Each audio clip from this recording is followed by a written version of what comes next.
Attention aux fausses écoles privées. Alors, bienvenue dans cette nouvelle vidéo. J'espère que vous allez bien et que vous vous portez bien et surtout que vous êtes en train de bien préparer vos dossiers.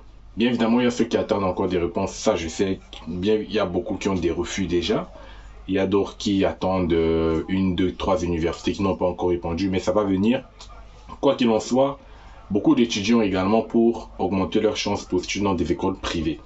Vous avez raison parce que évidemment c'est un bon moyen pour avoir à plus de 90% une admission. Le fait de recourir à des écoles privées. Mais vous devez savoir qu'il y a des écoles privées qui ne sont pas vraiment des écoles privées. Donc il faudrait faire attention aux écoles dans lesquelles vous postulez. J'en parle juste après le générique.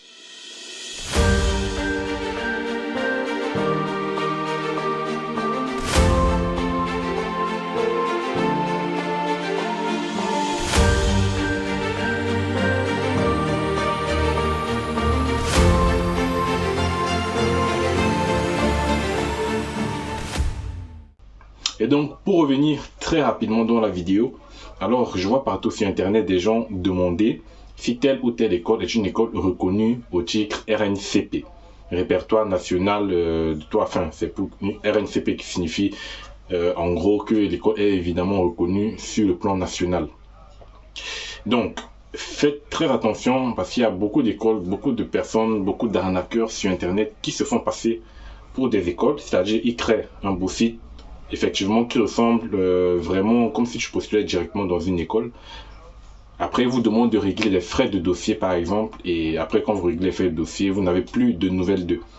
Donc c'est déjà arrivé à un certain nombre de personnes et il ne faudrait pas que vous tombiez dans ce piège. Et donc moi je vais vous donner la solution, comment faire pour savoir si votre école où vous avez postulé est reconnue sur le plan national, sur le territoire français.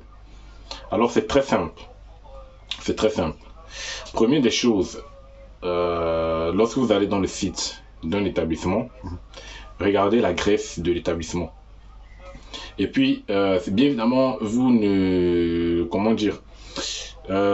vous connaissez certaines personnes en France, ça c'est la première des choses. Si vous connaissez une ou deux personnes en France, vous donnez l'adresse à la personne afin que cette personne puisse vérifier effectivement si l'école se situe bien à cet endroit. Si vous n'avez personne dans la ville où votre école est située et que malgré tout vous avez au moins une ou un ami, n'importe qui en France, vous pouvez donner également l'adresse afin que cette personne puisse taper sur Google Maps. C'est ce qu'on appelle Google Maps. Généralement on utilise beaucoup ça ici tous les jours quand on veut se rendre dans des endroits où on ne connaît pas, c'est toujours Google Maps et il y a d'autres applications également.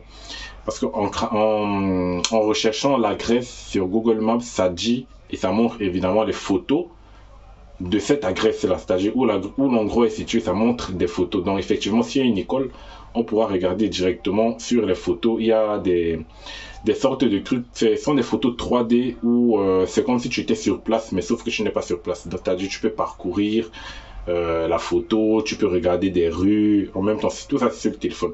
Donc ça c'est deux choses déjà à faire. Et la deuxième des choses, c'est ce que vous-même vous pouvez faire. Il y a ce qu'on appelle bien évidemment le site ONICEP. Vous allez trouver le lien dans la description. ONICEP, c'est le site national pour tout ce qui est recherche d'établissement, tout ce qui concerne job, établissement, emploi et tout. Donc lorsque vous allez dans ONICEP, vous tapez le nom de l'établissement dans la barre de recherche. Et si sur les résultats de recherche, vous voyez le nom de votre école, ça veut dire que votre école est reconnue. Donc c'est un moyen pour savoir si votre école est reconnue ou pas.